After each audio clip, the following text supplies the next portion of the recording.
Hello, you're watching The Perspective. I'm your host Rafae Khawaja, and in today's show we'll be discussing the Corps Commanders Conference that was held yesterday, and of course in regards to that we'll also be discussing the backdrop of the Corps Commanders Conference. It focused on Operation Azm-i-Istehkam, and of course we know regards to that it is a strategic operation and will be focused on intelligence-based operations, and it is a counter to the recent rise in terror incidents that have been witnessed all over the country, and of course it has been time and time reiterated by the leadership of the country of Pakistan that banned terror outfits are using Afghan soil to carry out their nefarious designs in the region and of course in Pakistan at large.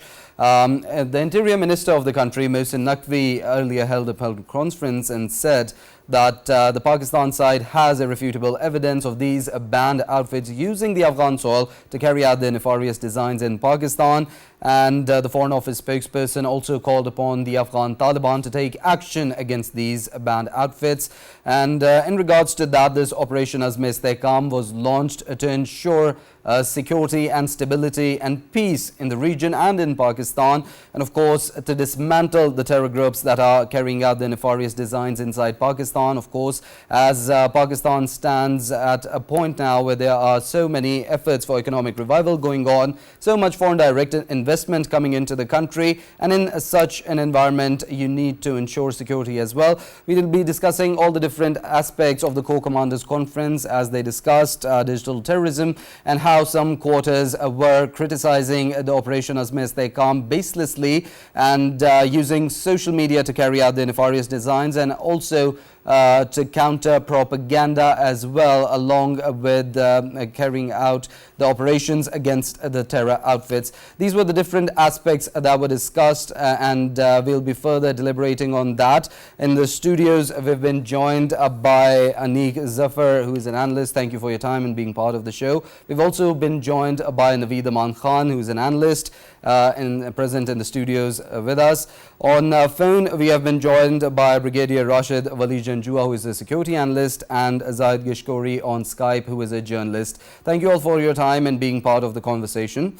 I'll start our conversation from Mr. Naveed Aman and ask him what are your views regarding Operation Azm-i-Istehkam, especially at times when there's so much economic activity going on, so much efforts for economic revival going on in the country, and there's so much foreign direct investment pouring in. With that, how crucial do you see to ensure an environment that's safe and secure? Rafae, on one hand, we are stepping ahead towards the economic activities, and on the other hand we are facing terrorism in the entire country, in particular in KPK and Balochistan. As we are marching towards the stability of economy in the country, the same way the terrorists are active in the two provinces of Pakistan in particular. Political stability and economic stability both are very important and have direct linkage with each other. If political stability is there, economic stability will come over. And if we don't have political stability, definitely the terrorists will find out that way or loophole in the distorted political matters. We are, entering in phase 2 of CPEC. CPEC is our economic lifeline, and it is very, very important for the economic future of the country. Recently, Chinese minister, Mr. Lian Chao, he visited Pakistan with the concern that Pakistan will have to pay attention towards its political as well as economic law and order situation. In Pakistan, we are experiencing that politically, is a big turmoil in the country, and PTI or other some political parties are creating problem or creating fuss in the country, and are not giving the government to concentrate on economic matters. And so they wanted Pakistani political stakeholders to come on a consensus and not create problems for the economic activity. For this, the armed forces and the government both have decided to go for hard pursuit against the terrorists in the country, Right. either in KPK or in Balochistan or elsewhere in the country. The intelligence-based operations are decided to carry on. When it is the need of the time, we have been facing terrorism for the last 25 years, and Pakistan is, one of the worst hit terrorism hit country in the world. And at this stage, if we want to just push CPEC towards the second phase, we will Right. have to crush terrorists by all means. If we don't go for the elimination of the terrorism, I think that the dream of the fulfillment of the economic stability in Pakistan will remain a dream. So Right. we will have to, by all means, we will have to crush them. And one thing is very important, and that is we will not have to go for any negotiation with the terrorists. We Right. go for the negotiations with the political parties or political powers. We never go, or in the entire world, it is not encouraged that Right. in any country or any state institution Naveed, go for any terrorist groups. Point taken. I'll come back to you with that question. There's a guest waiting on phone line, and he's a security analyst. So, would like to get some insights on the operation Azm-i-Istehkam. Brigadier Rashid Wali Janjua, if you could explain, as they say, Operation Azm-i-Istehkam is a strategic-based operation. What highlights could you provide us of the operation, and how it is strategically going to target and curb the terror outfits that are operating? There are a lot of misgivings and a lot of ambivalence about Operation Azm-i-Istehkam, and I would like to lay out a few facts in front of you. We have had a continual rise in TTP attacks after the evacuation of Americans. 12-15 attacks alone in 2023, and there were over 641 in the next year, and since Jan 24 to date, there have been over 100 martyrdoms by Pakistan Army alone in KP, and 267 injured. Now you see, once your troops are stretched out, they are holding the area, and there is no administration there to take over from them. The civil administration has not taken hold. The CTD is not effective. The police is not present. The judiciary has not developed its imprint in merged districts. Now those areas are now at frequent, boiling points, because there are bases of TTP across the Pak-Afghan border from where the TTP is coming, and it has got a new lease of life after 2021.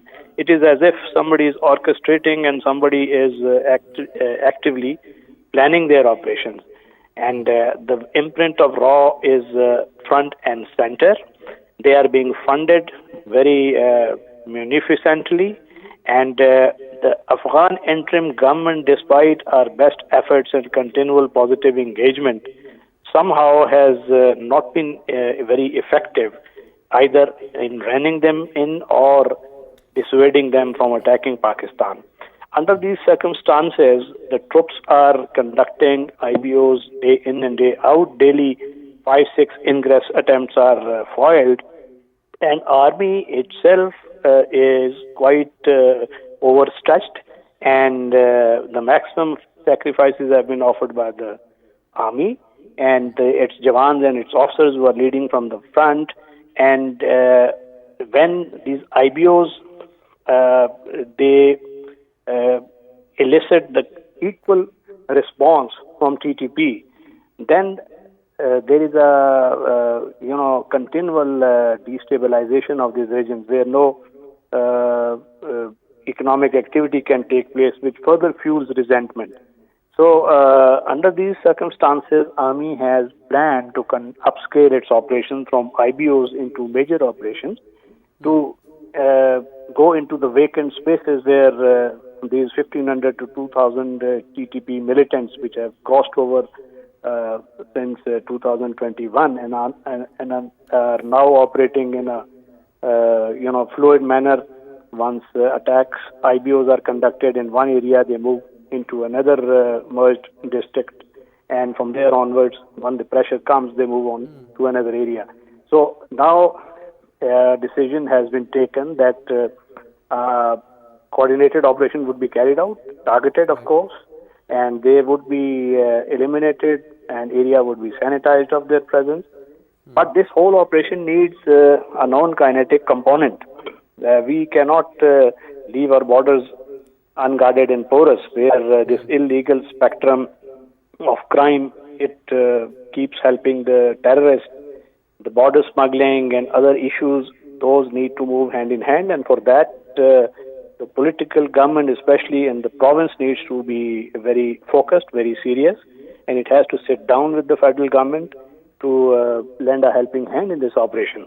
But contrarily, there are voices of dissent, and there are leaders of parties like JUI who have opposed this operation, and there are a lot of misgivings, because this is not Army's own operation. This is for the betterment of the areas and for bringing about a semblance of stability.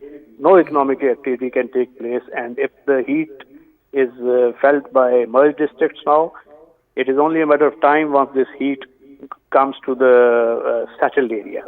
So we need to be serious as a nation and move the non-kinetic component along with the kinetic component.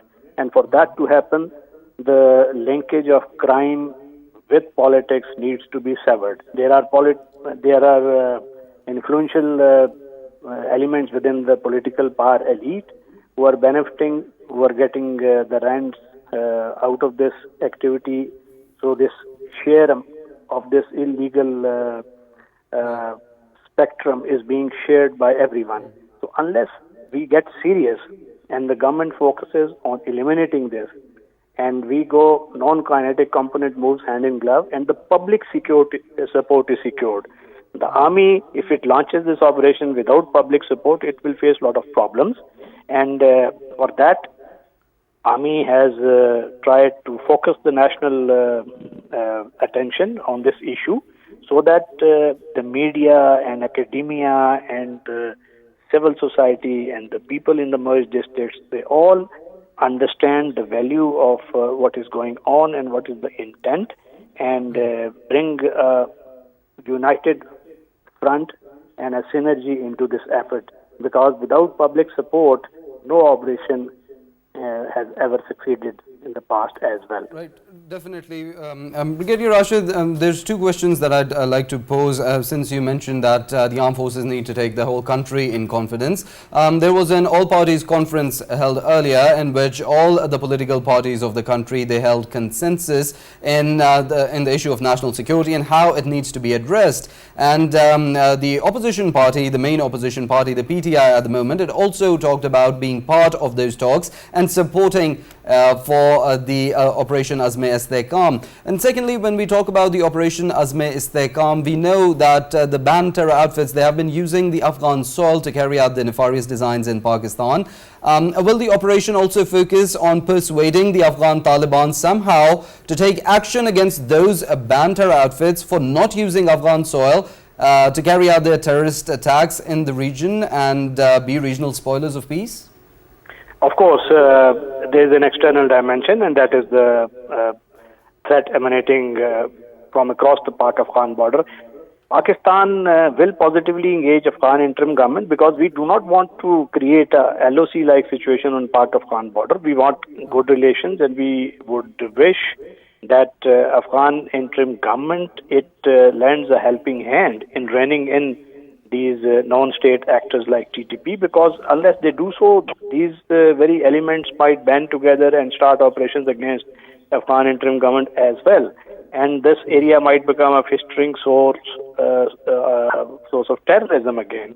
So Afghan interim government needs to realize, and Pakistan has no hesitation in remaining positively engaged. But having said that, if there are bases, and we know that those bases are on Pak-Afghan border, like Paktiya, Paktita, Khost, Nangarhar, we also retain an ability to work with the Afghan interim government to launch collaborative operations so that those bases are dismantled, and the planning and coordination for these operations that is being carried out, that gets disturbed. And unless those bases are threatened and this whole apparatus of support infrastructure of terrorism gets dislocated, a sustainable success against TTP would not be possible. So our engagement with Afghan Taliban is essential, and at diplomatic level and even at regional level, our allies like China and the regional countries like Iran and Uzbekistan, Central Asian states, they must also be involved, and the regional consensus must be evolved to impress upon the Taliban leadership the need for taking action against such non-state actors inside their borders. And as far as the consensus, you mentioned APC by one of the influential political parties, which is also leading the province. I think there are no two opinions that everyone should lend a shoulder to this effort. And at this point of time, the politics can, they can keep playing politics, and they can keep engaging with each other, and they can keep this political interaction. But Brigadier Saab, especially on issues of national interest, there should be consensus amongst the political leadership. Indeed. Definitely. This consensus is a must.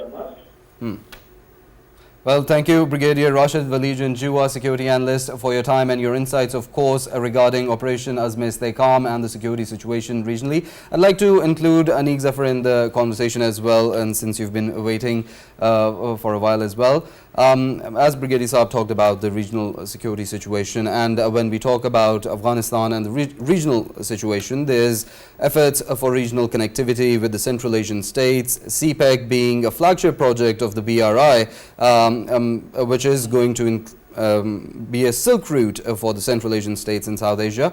With that, the thing and the threat emanating from Afghan soil, how do you think the regional stakeholders could also play their part in trying to curb it or persuade the Afghan Taliban to take action? Very rightly pointed out that it is now a regional challenge. It is not limited to Pak-Afghan border or some parts of Pakistan or some parts of Afghanistan.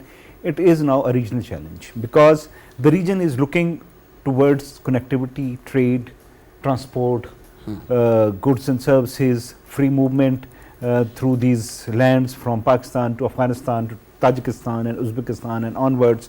One route also being discussed is China opening up a route through the Wakhan border into Afghanistan.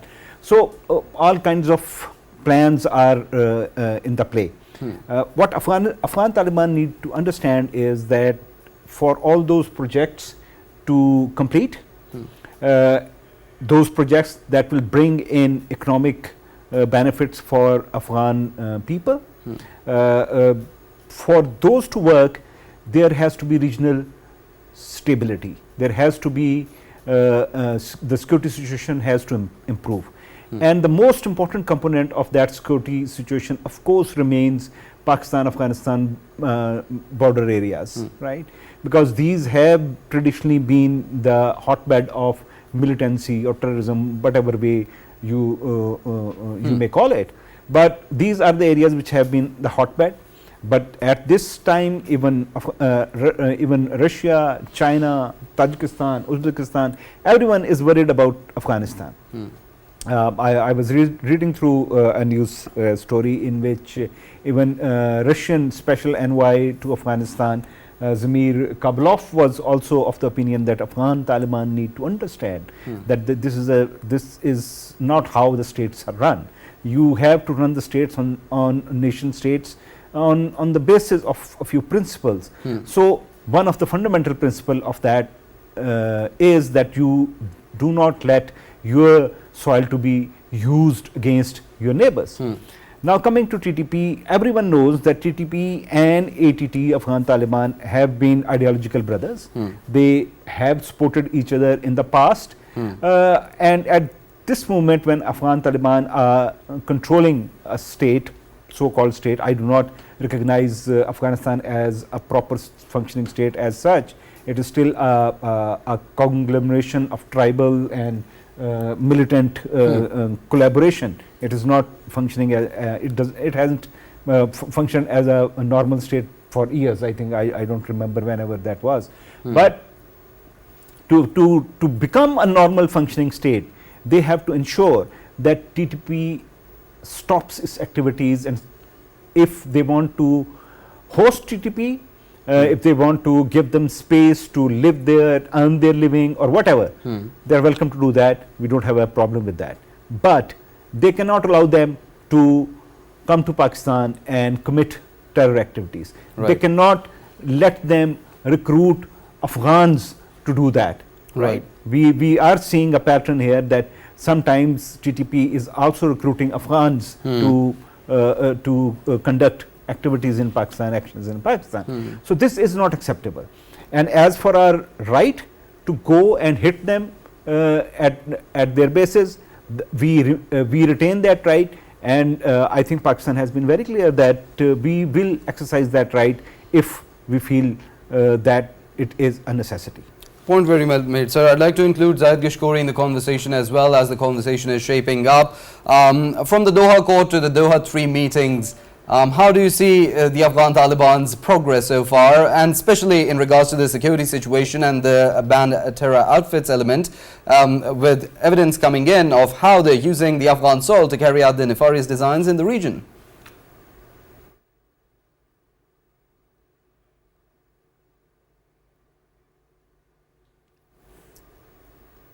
Sir, we're having trouble hearing your voice. You're inaudible. If you can check the mic, please.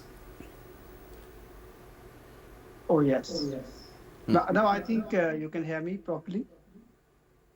Yes, you're very audible. Yes, you're clearly audible.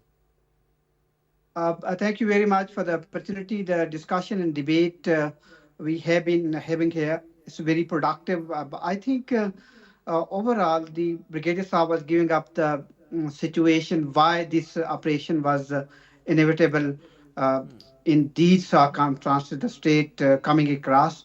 To continue with this discussion, I think this was very vital timing chosen by Pakistan military establishment. It's not military that takes the decision, it's the civilian government that took the decision. It's their responsibility to take other political parties and other diaspora into confidence. Even they can discuss it before the parliament, and the leading opposition political party was issuing concern over this ongoing operation. In my opinion, so far I covered as a reporter since 2007 that multiple operations have been conducted by Pakistan, being the worst victim ever in the region due to this terrorism.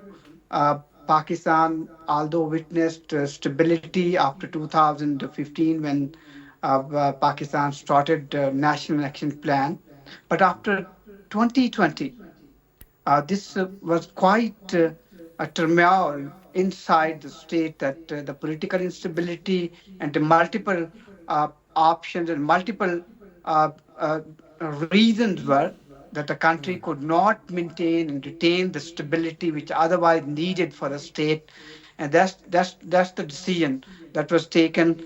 And now recently we have seen, as Brigadier Saab was giving the insight and the statistics about the terror wave rising with every passing day in Pakistan after 2021. Particularly if you look into the wave which now creating chaos. In 2023, we have seen many terror attacks in Pakistan. The figure crossed even 1,200 terror incidents in the country. We went back even to 2015 and 14-like situation. Even in the Khyber Pakhtunkhwa, the only province, the worst victim, it witnessed 687 terror attacks last year, but this year, in the past 6 months, Khyber Pakhtunkhwa witnessed 287 terror incidents alone. And the worrying sign is that ISKPK even conducted 89 terror incidents in the province, which shows that how the situation is worsening, particularly when the Taliban took over in Afghanistan. There are reports, I come across these reports as a reporter, that many, around 2 lakh, 200,000 fighters enter into Pakistan borders, and now they are really threat to state peace. And already there are 2,300 people on watch list here in Pakistan. They are on the schedule list listed by the state, NECTA, the National Counterterrorism Authority, and they are really a threat to Pakistan peace. So it means that, and they belong to different terror outfits, the band outfit. This number goes up to 79 here in Pakistan. So this was the right time. Now we should not only support this operation, but also this operation should be a significant and as compared to the previous operation, because I understand the anxieties of local people, particularly in war-torn areas. We have seen IDPs, more than 3 million people left their own country, and they settled in different settled districts of Pakistan. We should understand the anxieties of Pashtun people, the resident of Khyber Pakhtunkhwa, particularly in the tribal areas.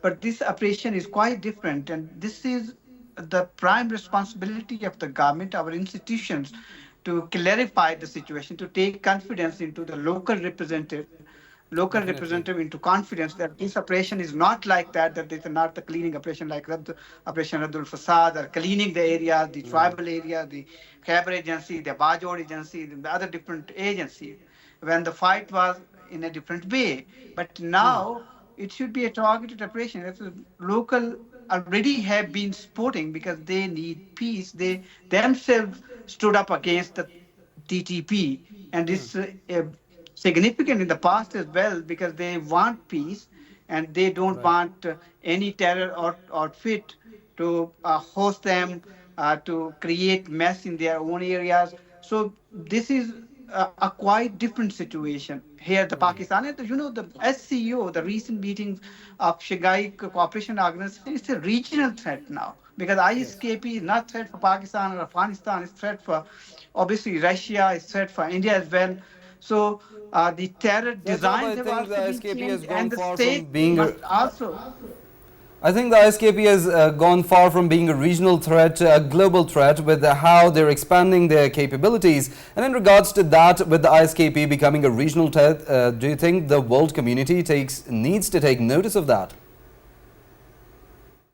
I understand this is very important questions. If you look into the designs in the international community when it comes to cooperate Pakistan, which has been on the top front to fight against militant, to fight against terrorism, Pakistan have been approaching 27 countries to seek their support to stop the financial support of militant operating inside Pakistan, who have a support of hostile terrorist organizations, hostile intelligence agencies. But unfortunately, Pakistan itself as a state informed at different forums to UN, to Financial Action Task Force, and other proper fora that Pakistan needs support from them, because many militant groups and many fighters and the head of the band outfits have been operating from different countries.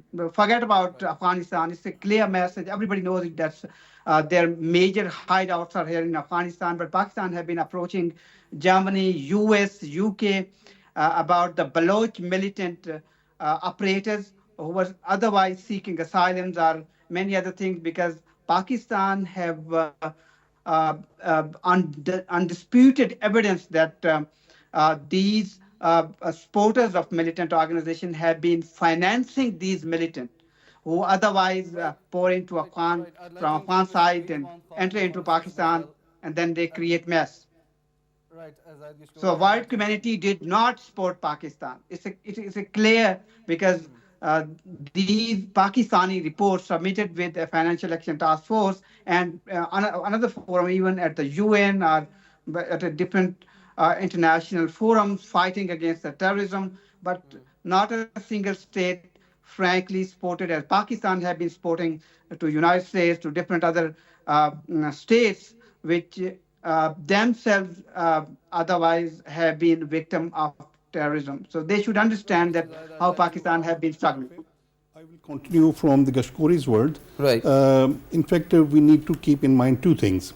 One, that Afghan Taliban took over the charge of Afghanistan in August 2021 forcefully.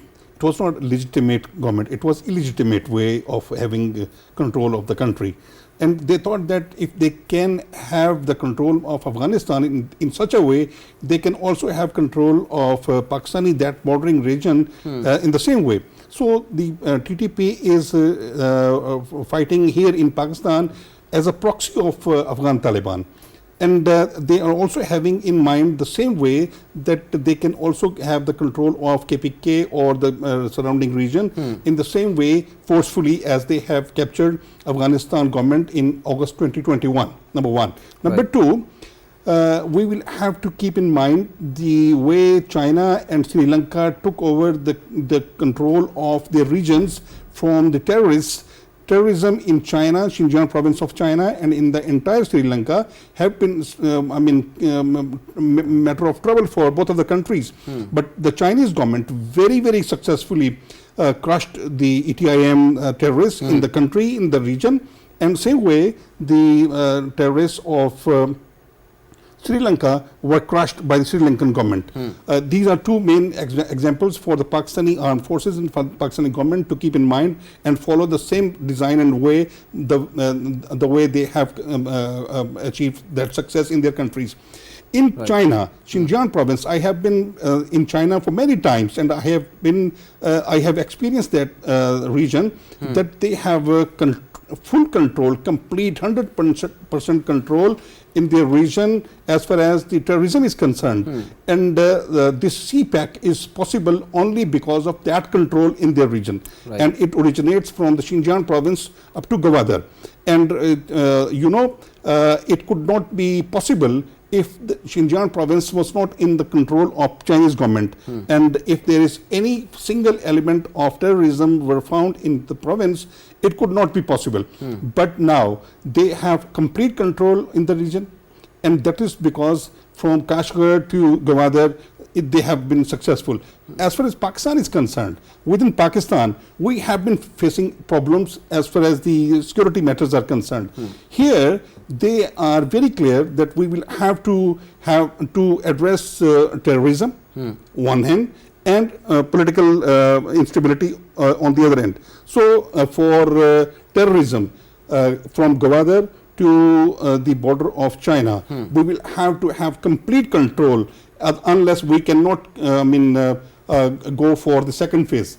It is the need of the time that the armed forces and the government, with the complete commitment and with the support of all the other political parties, they should amend their ways. It is a national matter, and it is the lifeline of Pakistan, which is to be concerned, which is to be addressed. So all these Pakistani stakeholders need to come on one consensus and go for one decided hot pursuit and get rid of this monster, and bring Pakistan on that level where Pakistan have long been dreaming for.